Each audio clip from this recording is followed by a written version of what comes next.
Hello po. 10 minutes to 3 o'clock ng madaling araw. Dahil hindi tayo makatulog, so nagluluto tayo. At hindi ako ready na mag-video. Nag-decide na lang ako na i-video ko. So, dahil hindi ako nakakapamalengke pa, so ang ginagamit ko is kung ano yung mga nasa freezer at kung ano yung mga available sa bahay. Doon po ako magaling. Kung ano yung available sa bahay, yun ang ginagamit ko.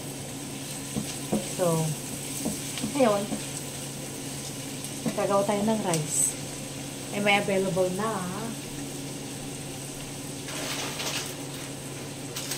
shrimp sa freezer. So, ito yung gagawa tayo ng rice na may shrimp.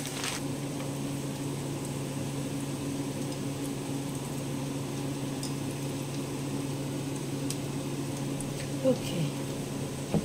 Ito, kina-caramelize natin ang sibuyas at bawang.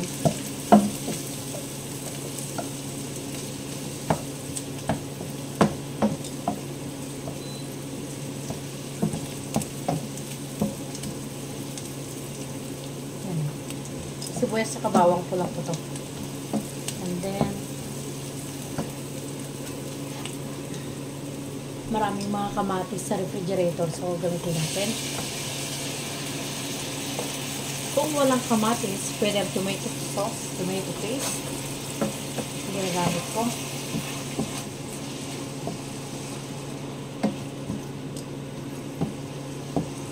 Kasi syempre, nakakasawa rin yung nanonood ng TV.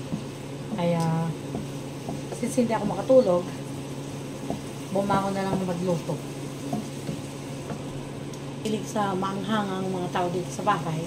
Eh, syempre, again, like I said, kung anong available, yun ang gagamitin natin. Ayan o. Crushed red pepper. Optional ito. Kung ayaw mo maanghang, you don't have to. Kung gusto mo naman konti, kung gusto mo kaanghang, it's up to you.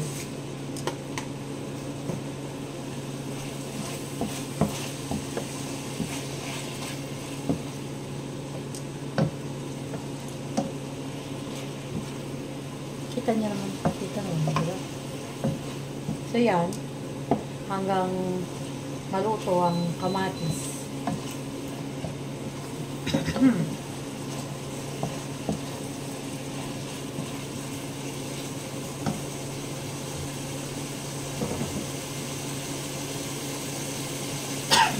Last point, talagyan ko na rin ng black pepper.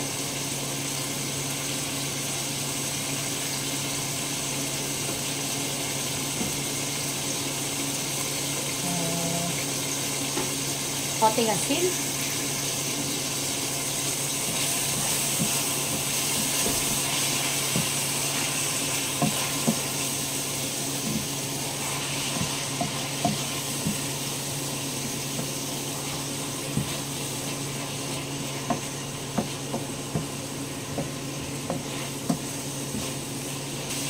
Paprika.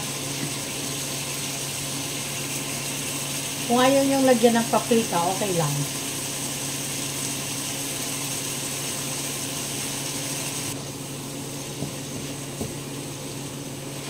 Pwede mong gawin ito sa fish, sa chicken, sa beef, sa pork.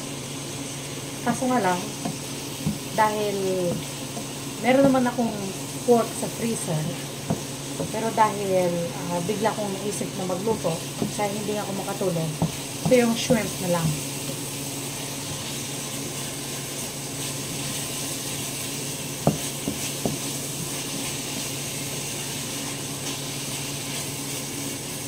Naghahanap ako ng cubes chicken.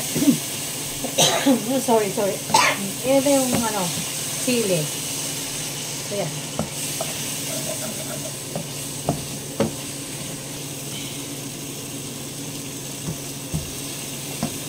Sabi niyo, rice. Basta ko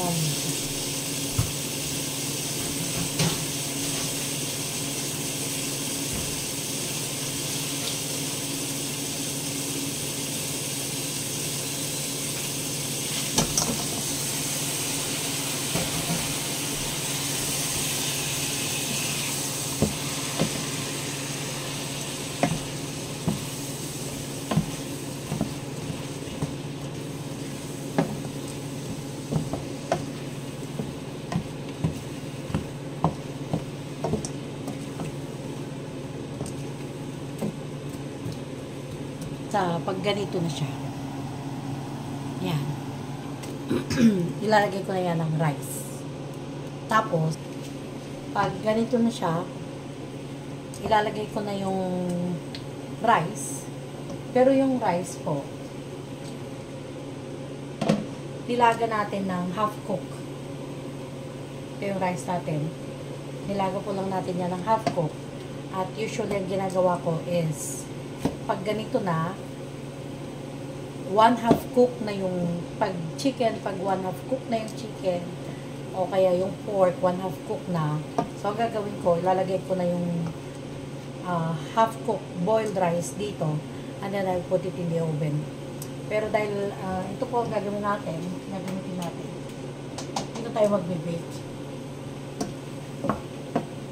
Kung meron kayong regular gas stove, pwede rin sa regular gas stove, ihinayin nyo lang yung apoy hanggang maluto. Kaso lang kasi, hindi po electric po kasi ito, mahirap i-control itong lutuan natin. So, ganyan, hindi po siya kasi gas.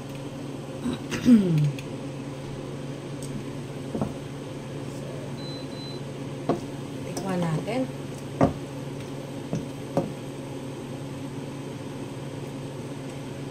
Okay.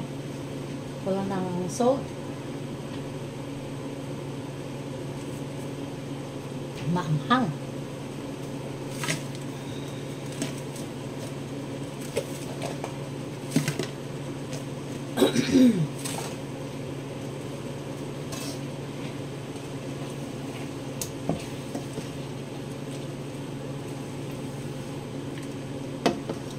Ayan.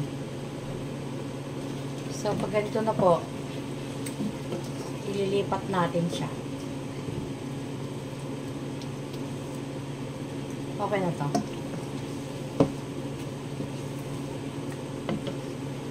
So, you can just like this and then put your rice.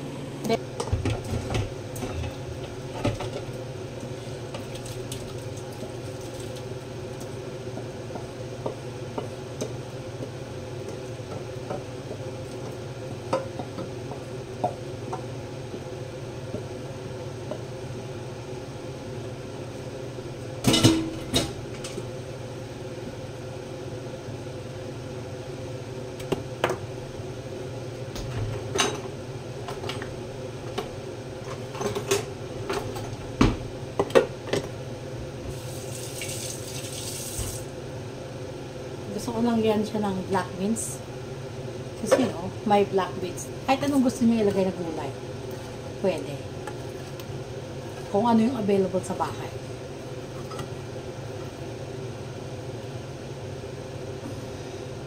Pwede eggplant, iprito nyo muna yung eggplant. Potatoes, pwede nyo iprito muna yung potatoes. Kahit anong beans, pwede. Okay.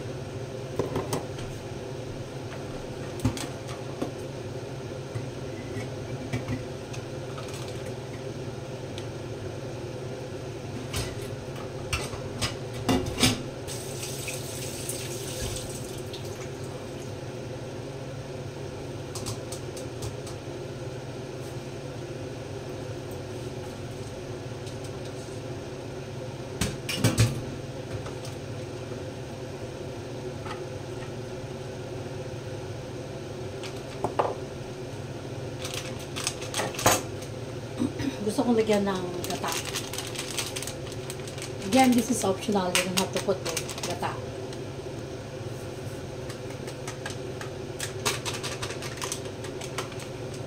I'll use 2. Ito yung binili ko sa Pilipinas last year.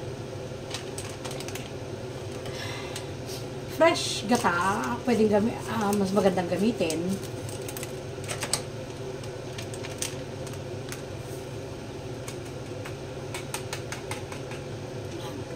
Tapos, dahil half cook lang yung rice natin, kinakailangan pa rin niya ng tubig. So, either you put chicken broth, beef broth, I'll just use regular water.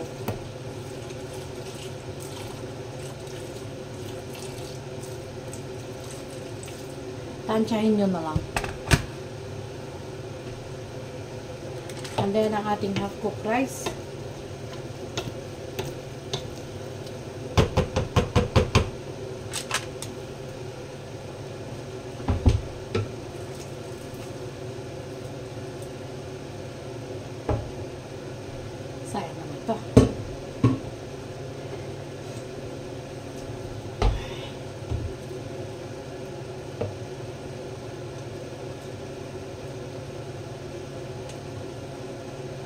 induction kasi yung stove natin. So, mahirap magluto sa induction ng mga adobo, ganon, masusunog siya.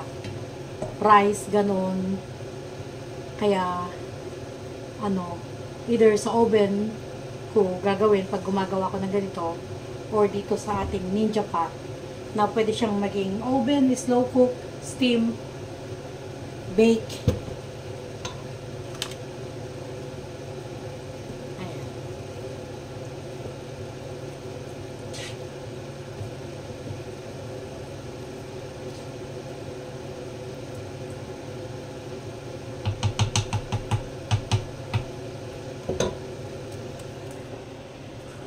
Ganyan po siya.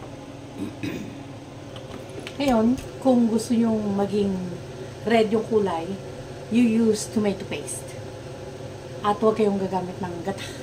Pwede rin tomato paste sa gata. So, takpan na natin siya.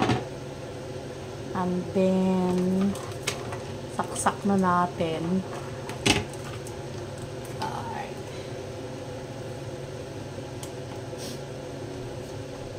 Lagyan natin siya sa bake.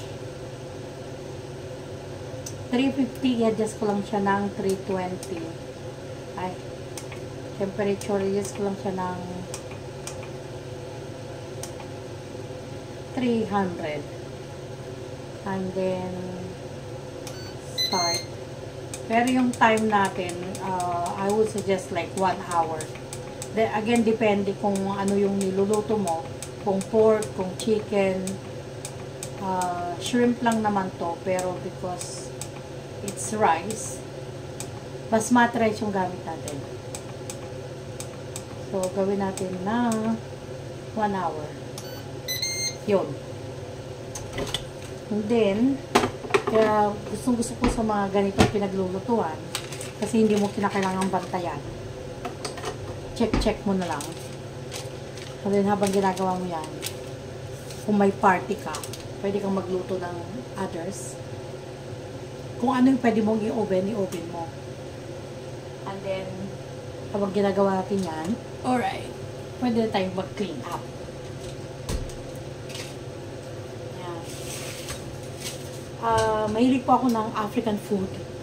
Masarap ang African food. Kaya, very tasty ang pagkain ng mga African. Kaya ngayon ako, pinag-fuse ko. Kasi masyadong maanghang naman para sa akin. Kaya ginagawa ko naman, yung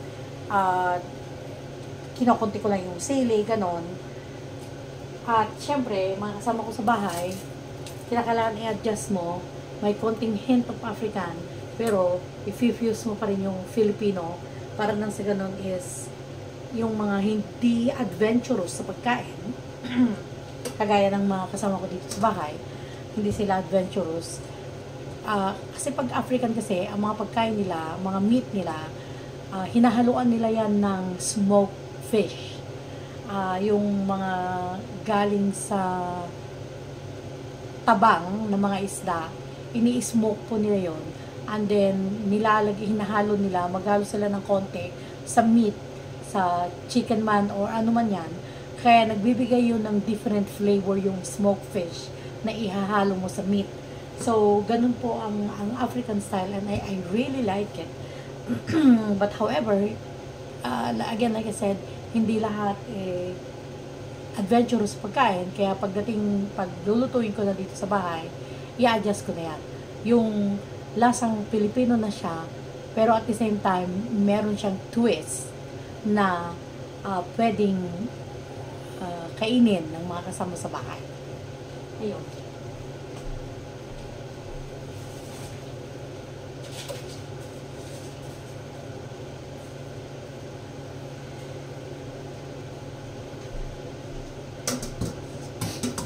Ayun, pwede na tayo mag-clean up habang naghihintay.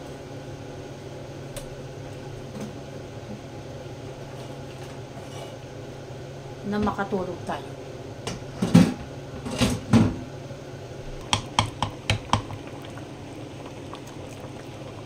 So, tama lang yung asin niya. Yung alat niya. Yan, patayin na natin ang on fan. Patayin natin ang light. So, nakapag linis na po tayo dito. Meron pa tayong 49 minutes left.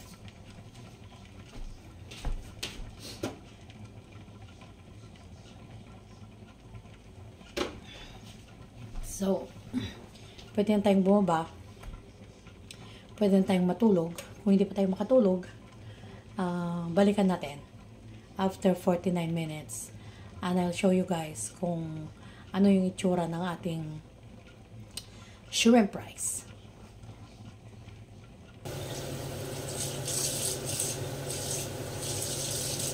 Oh, meron po palang nagtanong kung anong brand ng stainless steel na lutuan, kasirola ko, Calphalon.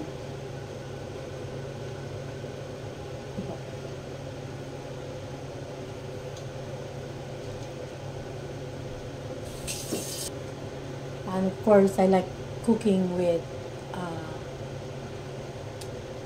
ang tawag ito, wood. Okay. So, ngayon po, pwede nating na konti.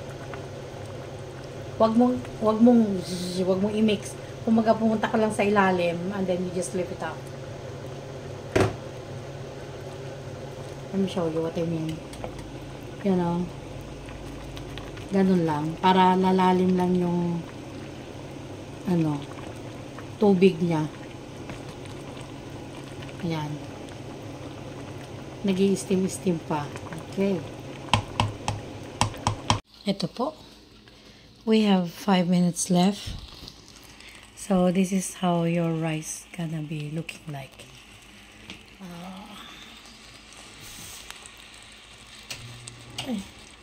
Ilaw. Yan. So, kapag hindi siya nilagyan ng gata, it will be drier. But because nilagyan natin siya ng gata, kaya parang medyo may pagka-sticky siya. So, yan po, may 5 minutes pa. So, probably, I will make another 5 minutes. So, make it 10 minutes para maging more dry po siya. Pero luto na po siya. Wait ko yung 5 minutes and then I will cover it for another 5 minutes para okay na po yan. You can serve it with whatever you want.